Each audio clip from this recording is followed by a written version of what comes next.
I'm Takeshi, and you're watching Kojima Racing. Alright, so this is the vehicle introduction and walk around I know a lot of you have been waiting for. So let's get started. Alright, so here is the introduction and walk around to my 2021 Shelby GT500. I call her Black Widow. Besides for obvious reasons that she's black with red calipers, but I earned her with exterminator dollars because I happen to run my own pest control business, and so I was able to acquire this car. And so this car was spec ordered. I did not buy one off of the showroom floor. This was the only allotment that the dealership in my area got for a car. It was not a golden ticket car, which means that it could be ordered as a track pack car, carbon fiber track pack car. So it is not the carbon fiber track pack car, but nonetheless it was a single allotment, and I was able to order it to my specification, which means I got to pick out everything else except for of course the track pack option or the painted stripe option on the car, which neither option were options that I wanted on a GT500, because not only are they incredibly expensive, but they're just not really something that would benefit me in any way to have on this car, especially living in a rural area with dirt roads and potholes and such. And while carbon fiber is much stronger, it's also more brittle, and then more expensive to replace. And so these cars come with 20-inch wheels on them and extremely low profile tires. So in that sense, it's just safer to have the aluminum alloy, forged aluminum alloy wheels than a carbon fiber wheel, whether it's painted or not, which we'll get a little bit into that in a few moments. But yeah, this car is optioned with the handling package. So there were 3 tiers.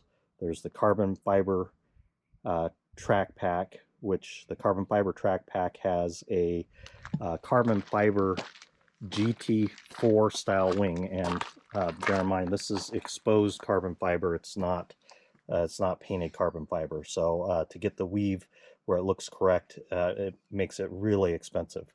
So this is not a carbon fiber wing. This is the standard wing, but with the handling package, it adds that gurney flap on the back of it here, which pushes the air up when it comes off of the back edge of the spoiler.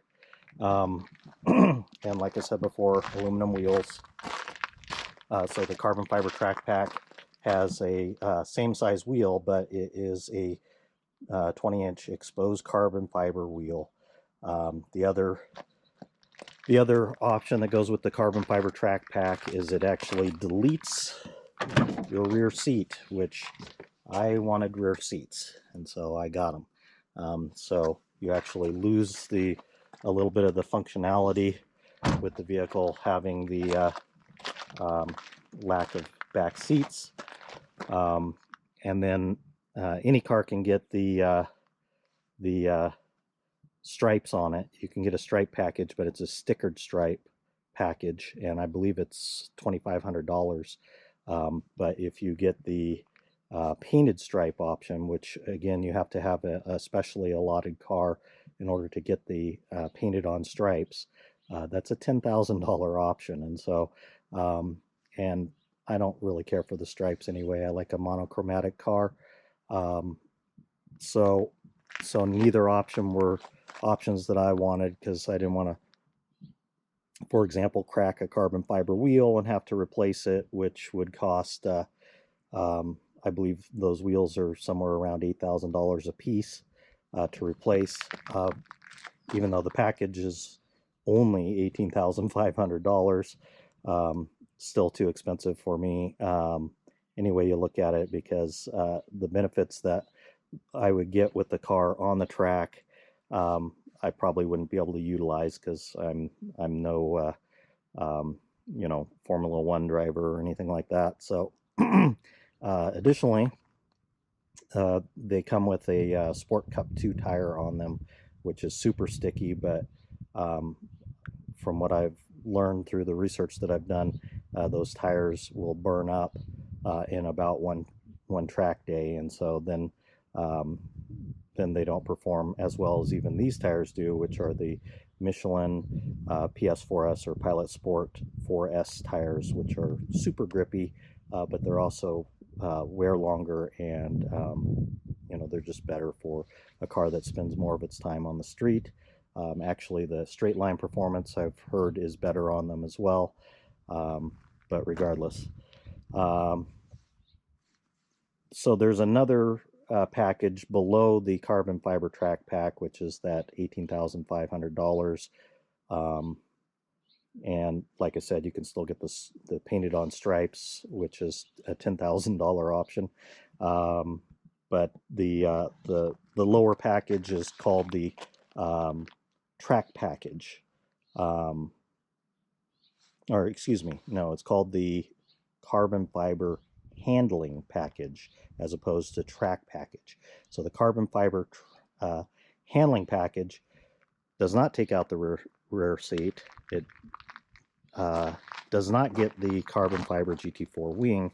The only thing it gets is carbon fiber painted wheels. So in other words, they probably took wheels that didn't have the weave in them, where it was up to their standards, and they painted them, and then they just sell them as a painted wheel option for people that still want to have carbon fiber wheels. Once again, I've already explained why I'm not a big fan of the carbon fiber wheels.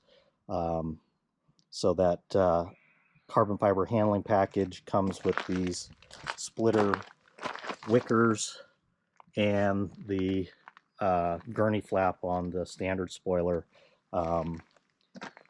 And so, yeah, the splitter Wickers, my daughter likes to call them splitter whiskers. Pretty sure they're called splitter Wickers. But nonetheless, yeah, carbon fiber handling package. So my car is optioned with the handling package, which gives it the splitter Wickers and the gurney flap on the spoiler. I get to keep my rear seat, and that's really it. As far as the handling packages go, all the cars, like I said, have 20-inch wheels. They all have these monstrous 6-piston Brembo brakes with 15-inch 2-piece rotors in the front, and they get dual piston calipers with Brembo calipers with the 2-piece rotor in the back. The rotor's smaller. I don't know what the specs are on it, but the back rotors on this car are bigger than the Brembo brakes and rotors on my Performance Pack 1 2018 Mustang GT, and so they're pretty monstrous between the front and the back. The only drawback to this setup, while they are a steel rotor, which is more inexpensive to service, and they apparently last longer, is just the brake dust. So I wash this car pretty constantly, and you can see that the wheels are covered in brake dust, and that's from maybe 2 drives to town. So they they get dusted up pretty quickly, and so that is pretty amazing that that you basically have to wash your wheels pretty well constantly every time you drive the car practically. So this is an S550 platform car, which is the same platform as my 2018 Mustang GT. The cars couldn't be more different in the way that they drive. There's a lot of engineering that have gone into these cars. Just for example, the air inlets in the front of this car, while they basically encompass the same amount of space as that car, this car has 70% more cooling capability through the front of it. So it's got heat exchangers everywhere. And then it's got this nice heat extractor hood, which I believe is the largest on any production car. There's a tray in there that can be removed. It's a rain tray, so when you're operating the car in the rain, which I probably won't do, or otherwise, washing the car and such, it's good to have the rain tray in. They say you're just only supposed to take it out for racing, but it would let a lot of heat out, and it improves the aerodynamics of the car. They say the same thing about the splitter Wickers and the gurney flap. They're only supposed to be on the car for racing, and I'm sure Ford does that for insurance purposes. Likewise, the track apps on the car, they say you're only supposed to use them in the event that you're off-road, like on a track or something. So the exhaust sounds incredible on this car. It's got just massive exhaust tips on it. So I don't know if we can really see that. It's kind of dark down here, but they're almost twice as wide as what's on that.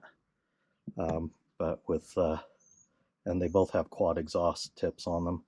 So but yeah, the back air diffuser is different than what comes on my GT. It's definitely more aggressive looking. This car does have the backup camera with the satellite radio and the big Sync 3 screen in it, which is pretty cool. I did not get the Recaro bucket seats because I like these seats better, because like I said, I'm not going to be constantly tracking the car. These are much more comfortable. They're leather, and then they have the nice little Cobra emblem, and they're heated and air conditioned through the seats. So yeah, there's my chassis number. I don't know if you can really see that. It's pretty dark in here, but yeah, the cars are individually serialized, and this one was built specifically for me. Yep, it's got back seats. And so I did not get it with the premium sound system either, because I believe I can upgrade the sound system, and then it would be less money, probably sound better, and I can take it out too, so I can revert the car back to factory condition at any time. So probably a gel stealth box I'll get, and those fit nice and tightly over here in the trunk. On the side, it doesn't use any usable space in the trunk, so I did get the car cover, and then all these cars come with a oil separator, but they're not on the car. You get to decide whether or not you're going to put it on the car. So it comes in this box, has instructions how to set it up, and so I still need to do that, especially before I get the car out on even an autocross course. I think it would be good to have that sort of thing. So yeah, it's pretty much on the exterior appearance and most of the interior features. It does have the real nice configurable instrument cluster, which, let's see if we can bring that up here. So the car has a line lock on it, and it has launch control and various other track apps. But what I really like on these cars, there we go, is the configurable instrument cluster. And basically my favorite cluster is the sport mode cluster, where the tachometer wraps from the left side all the way up around the top of the instrument cluster, almost over to the speedometer, and then I've put an air-fuel ratio gauge and a vacuum boost gauge in there. And so that, like I said, is my favorite configuration, and that's Ford My Color, so I like the purple and red. Looks pretty cool. So additionally, the car has not technically an automatic transmission, but it does shift for you. It's called a DCT. It's got this rotary dial here. You can put it in manual mode, or you can let it drive itself. I prefer to let it drive itself because it's so intuitive. Sort of similar to the 10-speed that's in that car. Very intuitive transmissions, and they're very engaging. They electronically rev match the downshifts and automatically, and they shift incredibly quick. That one has 10 gears. This one has 7. But this one is a dual clutch transmission, which actually shifts lightning quick. In fact, I believe it's 80 milliseconds that this car can make shifts in. And so with the intuitiveness of the telematics that tell it what to do, like I said, I don't feel the need to shift it on my own. The car can do that, and it does it quite well. It does have a analog oil pressure and oil temp gauge in the dash here. And then it's not a carbon fiber car, so it's got this pattern on the insert in the dash. It does come with a suede-like steering wheel with a center stripe on it, so you know where the top is. And so let's see, we'll get into the under hood section of the car and take a look at that. The sound system does sound quite good in here, even without a subwoofer, but nonetheless I'll still add a subwoofer later on.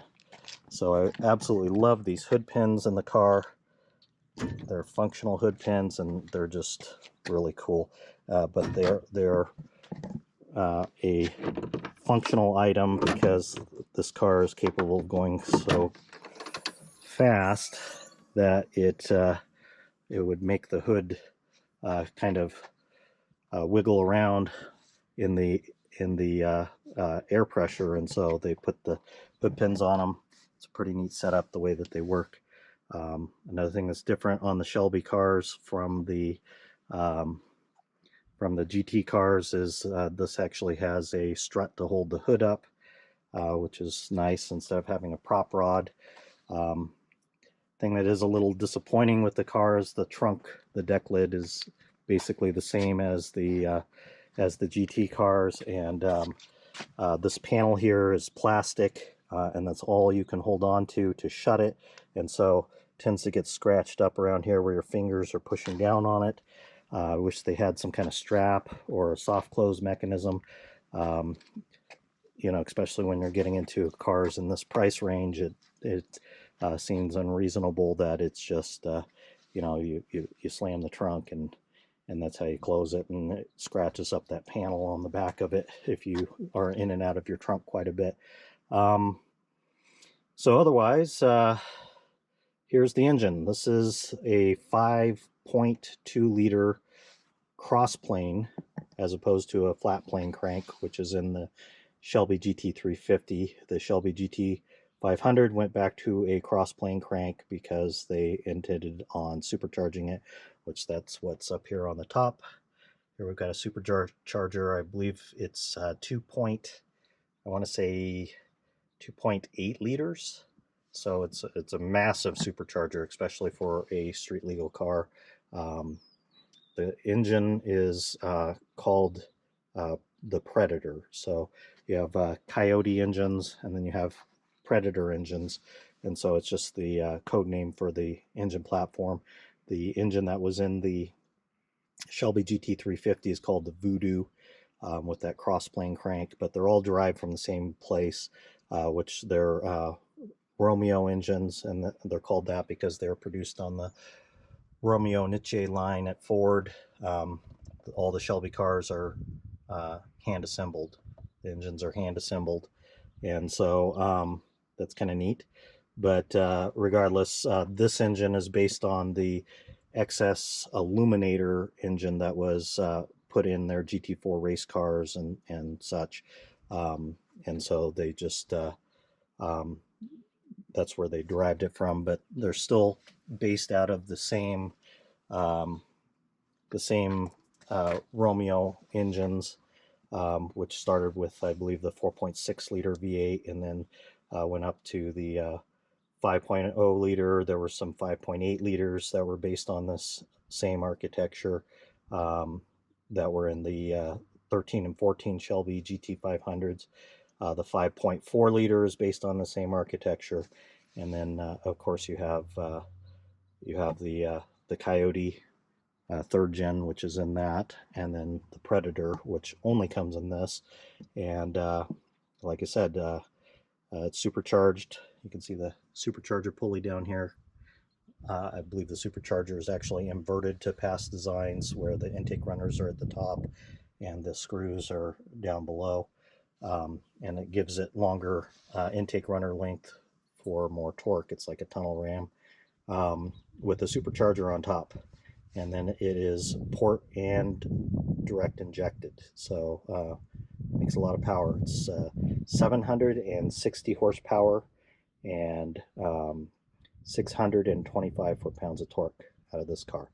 So very impressive power numbers. It's probably one of the most power dense engines on the market because the Chevy or Dodge equivalent to this, being Hellcats and ZL11LEs, they have much larger engines and they make less power, unless of course you get into like a Red Eye or a Demon or something like that. So that's the engine specs. Like I said, it's backed up with a 7-speed DCT. I believe these have 355 final drive gears in them.